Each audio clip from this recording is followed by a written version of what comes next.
He was the world's biggest teen idol, a pop phenom with millions of fans chanting his name. But behind the diamond-selling records and sold-out arenas, something was unraveling.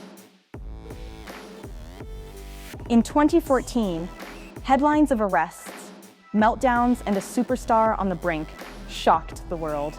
DUI, alcohol or drugs, resisting without violence, and driving with an expired driver's license. How did Justin Bieber go from adored prodigy to public enemy?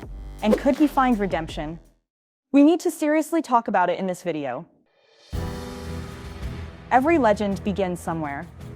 In 2007, 13-year-old Justin Bieber was singing on YouTube from a small-town apartment in Stratford, Ontario. His raw talent caught the eye of talent manager Scooter Braun, and by 15, Justin was signing a record deal with Usher's guidance. Flash forward, his debut album, My World 2.0 2010, topped charts, making Justin the youngest male solo artist to hit #1 in the US in decades. By 16, he had a #1 hit with Baby, a biographical movie, Never Say Never, and a fan base, the believers that followed his every move. The world watched a sweet Canadian kid take over pop culture. Justin's rise was meteoric. He performed for presidents, amassed millions of followers, and was living a dream life in the spotlight. But with that spotlight came intense pressure. He has had to deal with unprecedented hate, scrutiny, and judgment on a global scale from the mere age of 15. One observer later noted, "Little did anyone know, the cracks were already forming beneath the shiny surface of superstardom." As Justin transitioned from boy to young man, the once adorable teen idol began rebelling. By 2013, his behavior was making more news than his music. There was the infamous worst birthday in London, denying entry to a club and venting on Twitter. He showed up 2 hours late to a concert in Dubai, reportedly because he was busy playing video games. He was photographed sneaking out of a Brazilian brothel, and even a selfie surfaced with a woman alleged to be a prostitute. A far cry from the squeaky clean image his team tried to maintain. The incidents kept piling up. In London, paparazzi provoked him, and Justin lunged at a photographer, yelling, "I'll beat the fuff out of you," as his bodyguard held him back. What'd you say? Good was it, man? What'd you say? He fainted on stage from exhaustion, stormed off mid-concerts, and walked around gas masks in public for attention. In Germany, his pet Capuchin monkey was confiscated at customs when Justin lacked the proper papers. He never returned for it, and the monkey ended up in a zoo. He was even booed on stage at the 2013 Billboard Awards, a stark sign that public opinion was turning. The golden boy image was cracking, revealing a teenager spiraling out of control under the glare of fame. The first signs of trouble were there, and things were about to get much worse. Justin's downward spiral hit a climax in just days into the new year. Police raided his California home, investigating an egg-throwing vandalism prank on a neighbor that caused $80,000 in damage.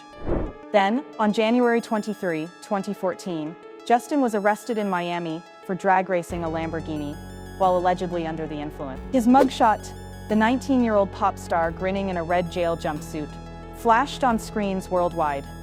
This was no tabloid rumor, it was real. He was charged with DUI, resisting arrest, and driving without a valid license. A toxicology report later showed marijuana and Xanax in his system. Seeing Justin escorted in handcuffs was a surreal moment for fans. How had it come to this?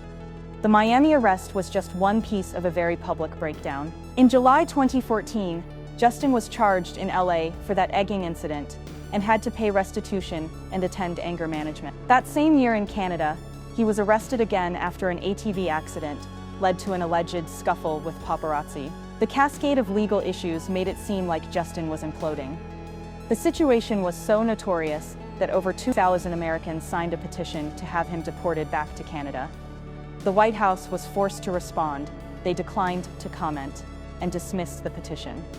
Imagine, the once loved pop star had become such a polarizing figure that people literally petitioned the president to kick him out. Privately, Justin was in even darker shape than the headlines showed.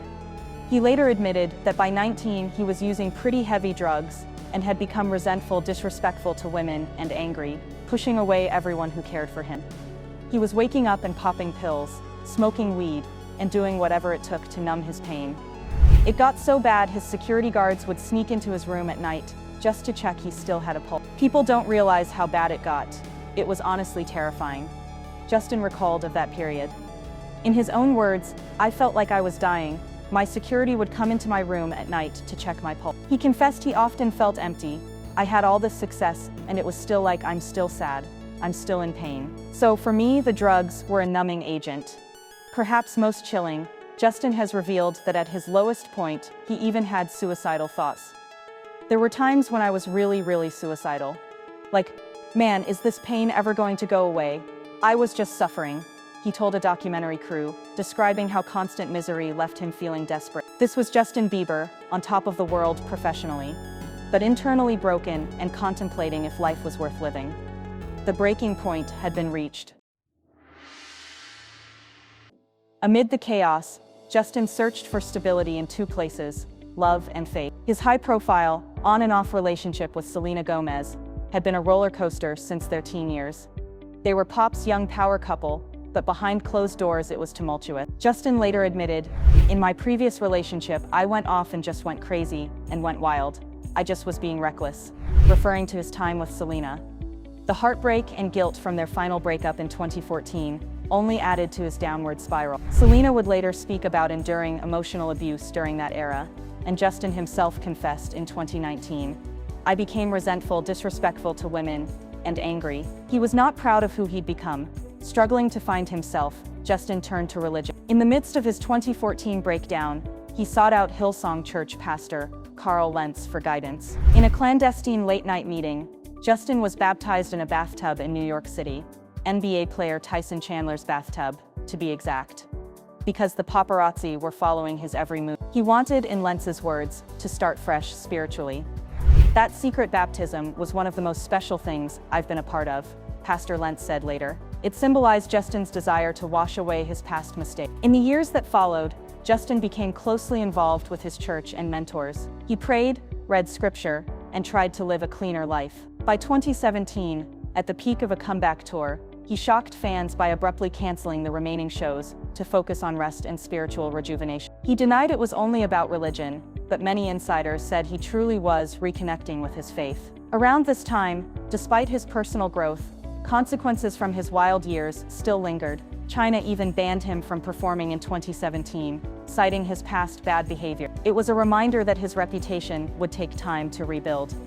A turning point in Justin's personal life came with someone who had been there all along in the background. Hailey Baldwin. Hailey, a model and longtime friend, re-entered Justin's life just as he was getting sober and centered. They married in 2018, and Justin credits Hailey's steady love and his faith for pulling him out of the darkness. "My wife was a huge reason I was able to reconcile with my past and move forward," he said. "It wasn't a fairy tale at first. The first year of marriage was really tough. There was a lot going back to the trauma," Justin admitted, but Hailey became his rock. With her by his side, he found someone who loved him for who he was beyond the fame. Slowly, the bad boy pop star began to find peace. Justin publicly apologized for his past actions and made him, "It's taken me years to bounce back from all of these terrible decisions.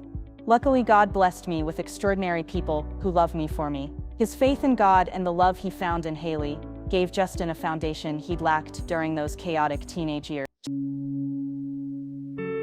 Just as Justin was getting his life back on track, fate threw new challenges at him.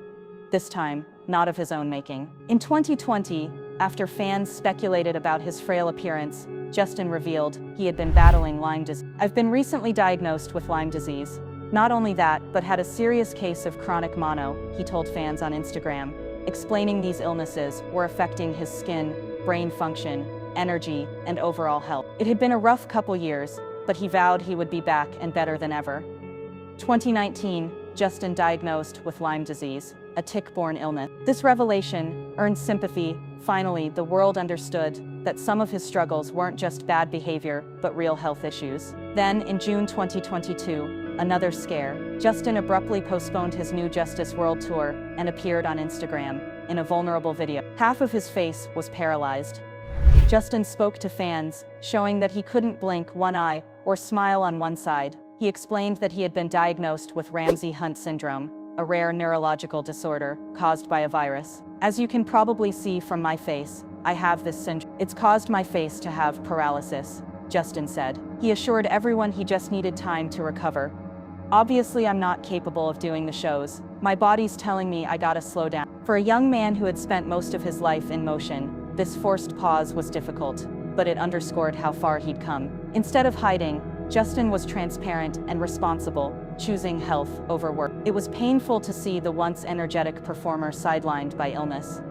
But Justin approached these challenges with a new maturity. He leaned on Haley and his faith during recovery and kept fans updated. Over time, he regained movement in his face and returned to the studio. These health battles showed a different side of Justin, a fighter who wouldn't let life's setbacks break him. As he said, "It's been a rough couple years, but getting the right treatment, I will be back and better than ever." Justin Bieber's story could have ended at 19. Another child star lost to fame. I don't ever slow up, no I don't take shit. I got no love for the fakeness. If you wanna play tough and wanna hate this, I'll always show up.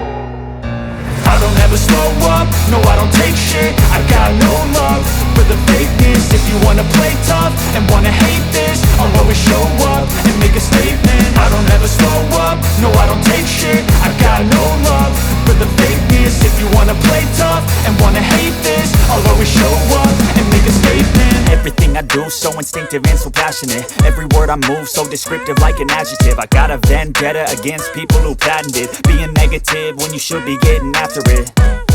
I got facts over tracks, this and that. Spitting slow, spitting fast. I could roast, I could gas. Think I'm okay at last, but I don't know if that can erase all the past. And the pettiness, a reflection of the emptiness. Hilarious, you think you're worth my time, you're delirious. Mysterious, because you hide behind a fake exterior. Inferior, you know I'll always be a bit superior. Get off of me, this ain't no humble brag. I want you to hear words, you can say them back. I want you to feel free from the chains at last, and to believe in what you got, it was built to last, yeah. Now that I've been put through hell, I never got anyone's help. I had to do it all myself. I don't ever slow up, no I don't take shit. I got no love for the fakeness. If you wanna play tough and wanna hate this, I'll always show up and make a statement. I don't ever slow up, no I don't take shit. I got no love for the fakeness. If you wanna play tough and wanna hate this, I'll always show up and make a statement. Gonna learn the consequence of being incompetent. Mental health is confidence, dreams and some modestness. I'm not here to save the day, that's for you to take away. I could play a million mind games, but instead I say something not illogical, something that is topical. Rub it on and watch it go. Justin promised, and against all odds, he's making good on that promise.